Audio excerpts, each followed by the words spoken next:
Gak masuk akal weh. Sekecil ini suaranya bagus banget, asli. Cukup agak crowded sih ya tempatnya, maksudnya ada orang lagi makan, terus ada bunyi-bunyi piring ya.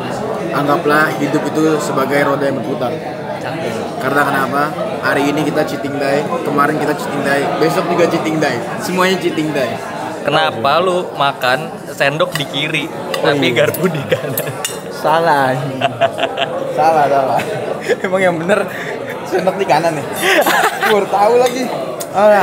Dan ya sekarang lagi ada acara makan-makan dulu di seperti ini kondisinya, dan ini jarak antara device-nya sama muka gue kurang lebih ada di sekitaran 40 sampai 50 cm. Ini kita lagi cobain mikrofonnya, seperti ini hasil mikrofonnya. Serame itu dan posisinya juga jauh dari sumber suara, tapi suaranya bagus banget. Dan itu dihasilin sama mikrofon sekecil ini. Damn, keren banget sih. Tech Manis, teknologi masa kini. Halo semuanya, gue Okto, balik lagi channel Tech Manis, teknologi masa kini. Jadi di video ini gue akan nge-review mikrofon kecil dari Sony. Ini mikrofon barunya mereka, namanya ECM M1. Ini mikrofon shotgun yang di-mounting ke kamera kita. Mikrofonnya gue mounting di kamera Sony ZV-10 untuk rekam video ini. Jadi gue nggak bisa nampilin depan kamera untuk si mikrofonnya secara langsung gitu, tapi nanti gue akan masukin di b-rollnya. Mikrofon ini berhasil bikin gue sangat impress karena ini bentuknya kecil, no wire, no battery, tinggal mounting ke kamera, pencet record, dan suaranya udah langsung bagus. Dan kita juga nggak usah ribet synchronize audio dan video di post processing nanti. Sony ECM M1, ini mikrofon shotgun terbarunya Sony, dan ini eksklusif untuk Sony kamera only. Desainnya ini compact banget, gampang untuk dibawa kemana-mana. Ketika mounting di kamera pun ini nggak nambahin bobot yang signifikan gitu. Nggak ada kabel, jadi dia tuh mountingnya manfaatin Mishu atau multi interface shoe punyanya si Sony. Dan ini bergantung juga sama compatibility kalian punya kamera Sony ya. Jadi ya kalian harus cek itu. Kayak gue di sini juga udah support sih ya, 6400 ada Mishu-nya, dan ZV-10 juga udah ada Mishu-nya, tapi ada beda ya. Yang ini analog doang 6400, sementara yang ZV-10 itu dia udah support digital. Jadi kalian harus cek kamera kalian tuh compatibility sama si ECM M1 atau enggak. Dan ada satu fitur yang nantinya bisa ke unlock ketika kalian punya kamera yang bagus gitu ya, support sama si fiturnya. Nanti akan gue jelasin. Yang masih gue heran itu sama si mikrofon ini, bentuknya tuh kecil banget. Dan untuk driver mikrofonnya juga ada di sana gitu ya, nggak nembak langsung ke arah mulut atau sumber suara, malah arahnya tuh ke atas. Tapi kok bisa sejernih ini? Si orang Sony sih ngejelasin ke gue kalau mereka itu ada teknologi namanya beamforming. Ini nge-support untuk si mikrofonnya juga bisa ada 8 mode perekaman. Nanti akan kita bahas satu persatu setiap modenya, dan ini keren banget.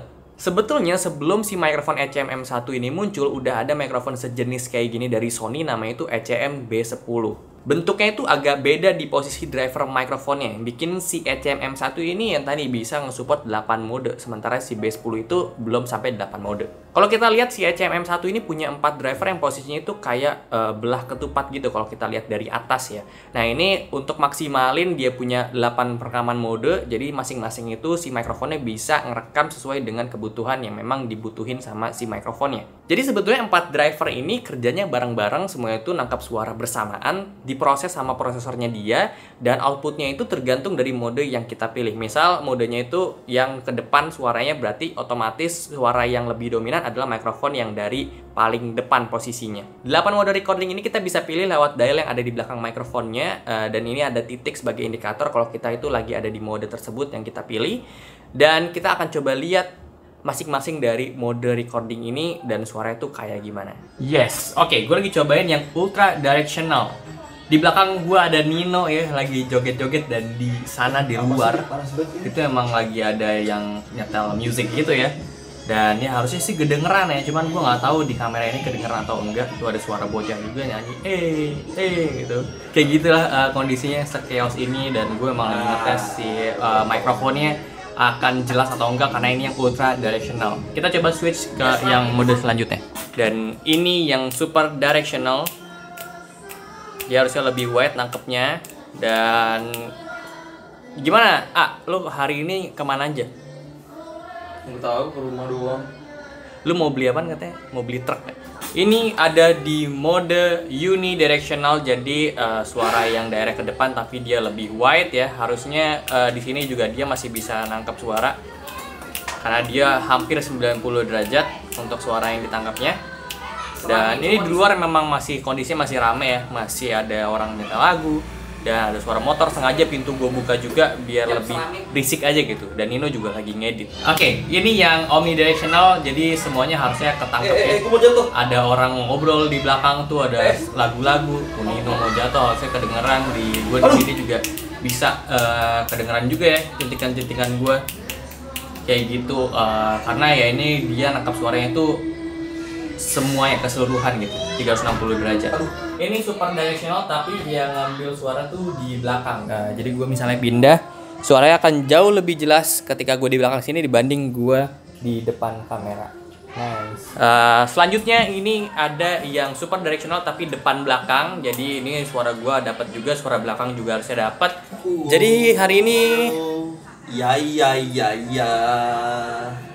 Messi Geboy Muzair nang ningno Badu limbang dang dung dung deh. Lanjut, ini ada yang super directional tapi depan belakang dan outputnya beda jadi ke kanan kiri. Jadi yang di belakang gue ini harusnya muncul di kanan kalian.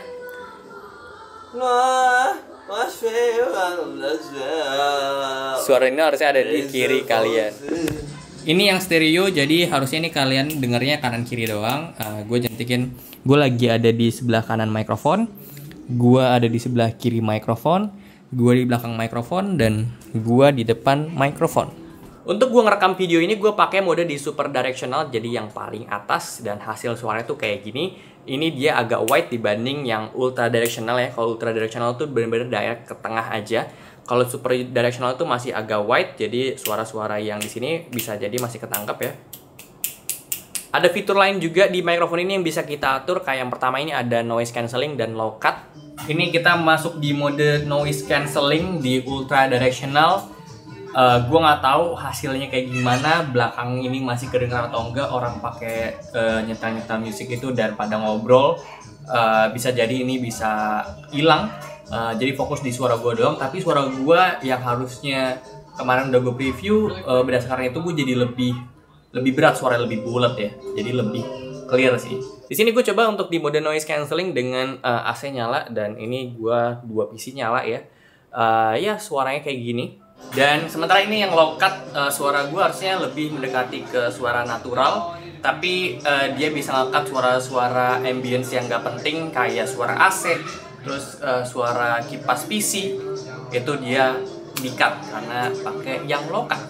Oke, ini yang low cut. Kalau gue preview kemarin suara gue itu mendekati ke natural, jadi kayak nggak pakai apa-apa. Cuman suara-suara ambience di sekitar gue itu bisa hilang, kayak suara AC itu bisa hilang, suara PC itu bisa hilang. Tapi nggak sampai ngilangin kayak noise reduction. Kalau noise reduction itu suara-suara crowd itu bisa hilang juga. Balik lagi, ini masih di super directional. Kita coba yang attenuatornya itu kita pindah dari ini masih di 0 sekarang ke 10 dB. Jadi ini attenuator di 10 dB. Suaranya kayak gini. Ada rot yang 2000-an. Ini attenuator di 20 dB. Suaranya jadi kayak gini. Menurut kalian gimana, hasilnya kayak apa? Yes. Seperti biasa, gue kalau rekaman pasti nggak pernah pakai mode-mode tersebut kalau rekamannya di studio aja. Jadi ya gue mending kayak gini. Next, untuk pengaturan di mikrofonnya juga kita bisa pilih ada tulisan digital sama analog. Nah ini yang berhubungan sama tadi jenis kameranya. Kayak di sini gue pakai ZV-10, dia itu support digital, sementara di A6400 ini supportnya cuma analog aja. Jujur untuk perbedaan kualitas audio digital dengan audio analog gue nggak bisa bedain sih ya.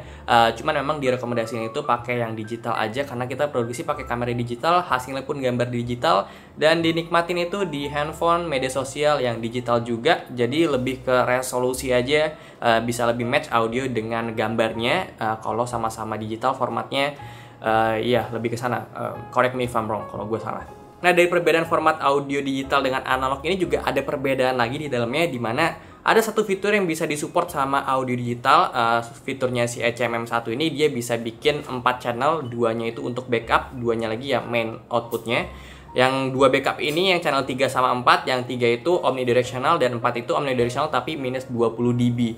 Nah, ini kepake banget sama kalian yang mungkin professional user, pastinya ini bisa lebih aman lah kalau kamera kalian itu atau audionya bisa ada backupnya. Tapi nggak semua yang kamera support sama audio digital itu bisa pakai fitur yang backupnya si HMM1. Contohnya ZV-E10 ini, dia udah support digital tapi nggak ada fitur Mishu yang bisa ngatur si channel itu bisa jadi 4. Cara pemakaian ini udah beberapa hari, dan kemarin tuh kebetulan gue ada syuting unboxing, syuting A-roll juga, dan gue pakai ngevlog sebagai ngetes juga sekalian. Kemarin tuh ada event launching HP ya. Jadi gue pakai di sana ngetes, ketemu beberapa orang juga, dan gue sih puas banget sama hasilnya. Dan dikombinasiin sama lensa wide itu bener-bener maksimal banget sih ya, karena memang yang jadi pembatas dari si mikrofon itu adalah jarak ya. Semua mikrofon pasti kayak gitu. Jarak optimal itu sangat menentukan kualitas yang dihasilin juga. Nah kemarin gue tuh ada sempat juga nyobain pakai lensa gue yang 28 ini, dan jadi kurang maksimal suaranya karena kejauhan. Oke, gue ngetes ini pakai lensa 28, jadi cukup jauh ya jarak gue biar frame itu tetap dapet, nggak terlalu padat, dan komposisinya menurut gue ini paling pas kalau gue ada di posisi jarak segini. Tapi gue rasa untuk mikrofonnya nggak akan nangkap sebagus kalau gue pakai lensa wide ya, lensa 11 mm. Jadi ya karena ini gue menjauh, kalau di 11 mm gue kan bisa deket kayak gini dan dapetin framing yang tetap oke gitu. Kalau pakai yang 11 mm nih, lensa yang sekarang gue pakai ini jadinya bagus banget. Emang cocok untuk vlogging ya, untuk kita handheld si kameranya, POV dari kita, nge-record keseharian. Ini bener-bener cocok banget si mikrofon HMM1. Untuk fitur dari 8 mode recording itu emang kepake banget ya di beberapa kondisi. Kayak misalnya gue lagi pengen record terus ngobrol sama orang depan belakang, gue bisa pakai yang super directional tapi depan belakang. Terus misalnya gue lagi pengen interview orang, gue ada 3 orang misalnya gitu, gue bisa pakai yang unidirectional, tetap fokus ke depan tapi lebih wide. Terus misalnya banyak orangnya, gue bisa pakai yang omnidirectional, semuanya itu bisa ketangkep, dan semuanya itu beneran kepake banget. Ngobrol di tempat yang super ramai, banyak orang di belakangnya tapi tetap pengen fokus sama suara si subjeknya, juga bisa ada ultra directional, dan kita juga bisa manfaatin yang fitur noise cancelling dan low cut-nya juga untuk dapetin suara yang memang lebih clear dan kita nggak usah ribet di post processingnya nanti. Ya jujur gue happy banget sama mikrofon ini, udah bentuknya kecil, gampang banget operasiinnya, nggak usah ribet sampai post processingnya pun tinggal ya udah nggak usah ngesing-ngesing apapun lagi, udah enak aja.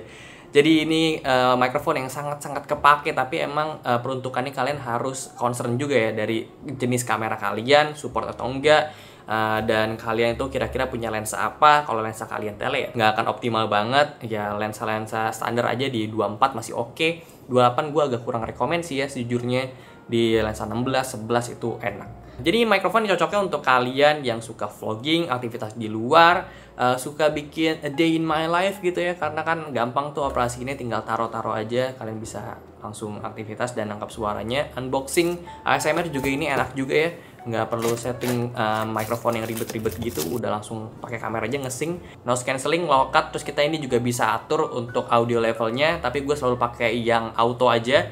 Kalau misalnya kalian pengen manual, kalian bisa pilih itu ada di berapa dB autonya, tapi udah bagus banget, gue nggak pernah pakai yang manual by the way. Terus kita bisa batasin juga dB yang di pick up sama si mikrofonnya pakai yang attenuator switch itu ya, attenuator switch ya namanya, attenuator ya itulah ya. Dan satu fitur fisik lagi di mikrofon itu, dia udah ada shock mount, jadi ini berguna banget untuk ngevlog. Misalnya kita suka goyang-goyang gitu kan, bisa jadi ada suara dari getaran yang dibuat sama aktivitas tangan kita ya.